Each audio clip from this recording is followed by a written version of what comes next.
करेंगे।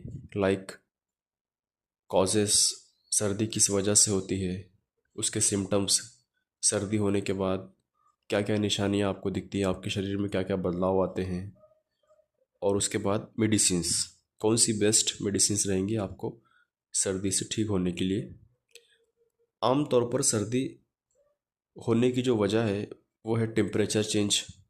Temperature change होने की वजह से भी आपको सर्दी हो सकती है, और सीजनल वेरिएशंस, जैसे गर्मी से बारिश, फिर बारिश से ठंड, और बहुत सारी वजूहत है जैसे allergies, viral infection like corona virus and URTI, जिसको हम बोलते हैं अपर रिस्पिरेटरी ट्रैक इन्फेक्शन।